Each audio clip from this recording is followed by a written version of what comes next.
This is Hidden Killers Week in Review. A look back at the most prolific stories of the week. Murder in the morning from the Hidden Killers podcast. Scott Peterson, Los Angeles Innocence Project, pursuing new evidence and a status hearing scheduled for today, Tuesday. He's, of course, convicted of first-degree murder in 2004 for the deaths of his pregnant wife, Lacey Peterson, and their unborn son. He's been granted a status hearing by a California judge following the involvement of the Los Angeles Innocence Project. Peterson's case, of course, garnered national attention. And now, today, there's a Zoom meeting, or Zoom hearing, in which the Los Angeles Innocence Project's representatives will be present in person before Judge Elizabeth Hill. Now 51 years old, Peterson has served over 2 decades in prison after initially being sentenced to death. Later commuted to life without the possibility of the parole. The involvement of the LA Innocence Project signals a significant development. The organization, known for taking on cases with potential DNA evidence to prove innocence, believes that Peterson's state and federal constitutional rights were violated. During a recent appearance on Court TV's Opening Statements with Julie Grant, criminal defense attorney Calissa Early highlighted the importance of the Los Angeles Innocence Project's involvement, stating ultimately his constitutional rights were violated. So if there was any exculpatory evidence that can exonerate him that they see, then it's worth going after. And in this case, that exculpatory evidence is DNA evidence. Los Angeles Innocence Project seeks to conduct DNA testing on specific items related to the case, including a hammer believed to have been present at a burglary scene across the street from the Petersons' home around the time of Lacey Peterson's disappearance. Additionally, they aim to test a blood-stained mattress found in a burned-out van in the Petersons' neighborhood on Christmas Day of 2002. According to court filings from the Los Angeles Innocence Project, new evidence supports Peterson's claim of innocence and raises questions about who abducted and killed Lacey and Connor Peterson. The documents assert violations of Peterson's constitutional rights and claim of actual innocence backed by newly discovered evidence. While a new trial may be ordered if Peterson's due process is found to have been violated, it remains a very uphill battle. Despite public scrutiny over Peterson's behavior, including infidelity, the focus lies on the potential new evidence and constitutional violations. Cameras will be permitted in the courtroom, and we'll bring you that audio and video on our YouTube channel as well later in the day. Still, how do you explain the relationship? How do you explain being out fishing where they found the bodies on Christmas Day, and you were sturgeon fishing?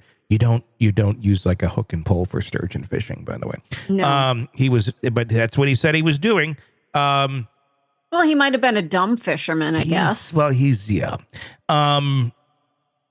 there's just too much to Scott Peterson that does not add up for this. What really bothers me, Tony, is that, okay, fine, you're cheating on your wife. Let's just say that that's just the way he was.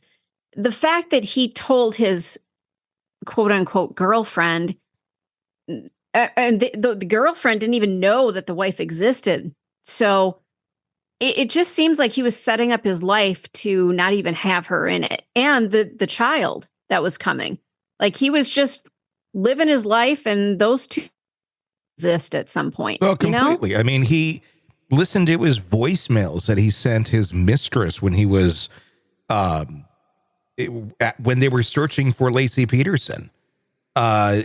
He's talking about being, I'm in like Paris and I'm watching the New Year roll in, and it was all these lies about where he was and what he was doing, and just having no feeling or empathy that his wife and unborn kid are gone, or at least missing at that moment in time. He's, keeping up the charade of this affair on the side.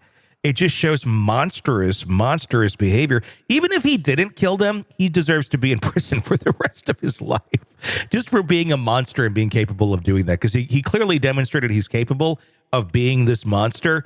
God knows what he could do if he was out. But there's no way he didn't kill them. There's just isn't. I'm sorry. Might they find DNA evidence that's interesting? Sure. But I just feel like there's far too much that goes against Scott Peterson than anyone else. I agree with that. And let's just say they're saying there was a burglary scene across the street. Mhm. What if he did that to try to, move authorities off of him, make it look like something else happened? I wouldn't put it, past him that he would make up some scenario somewhere else to try to veer the attention off of him. Well, and here's the thing. These are pieces of evidence that exist, but we do not have any results from any of them yet. It's not like they're sitting here going, look, we have DNA testing on this piece of evidence from the burglary scene, and it's a different DNA. It's not Scott Peterson, or I don't know. There's so many things. Then the car with the burned out car with the mattress, none of it has ever been connected to Scott Peterson. I mean, might they take a look at this and it shows his DNA, which could be a possibility. They're just saying, we have this evidence here that maybe we should take a look at. And if this actually does connect to anything, we'll have another hearing and see where you go from there. But it's not like there's new evidence here that shows Scott Peterson was at a different place in time and couldn't have possibly done this by any stretch of the imagination.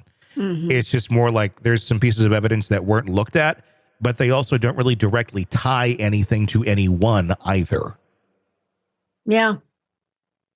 So this was just such a sad case. If you wanted to be done with your wife and go off with this other woman, just go. Yeah. There's ways to get out of your marriage instead of killing your wife and your unborn child. There's just ways to separate and be done. Yeah. I don't know. This still feels like a play to me by the LA Innocence Project to get attention and to kind of get some traction, because there's a lot of innocence projects out there. This is just one of them. Time will tell. We'll see what happens in that hearing, and we'll bring it to you. Press subscribe so you don't miss that. Want to listen ad-free? Want advance access to all of our interviews before anyone else? Become a True Crime Today Premium Plus subscriber on Apple Podcasts. You get every episode commercial-free, so you can binge on true crime until you can binge no more. Search True Crime Today Premium Plus on Apple Podcasts now, or go to our podcast page and sign up now. More of the Hidden Killers podcast next.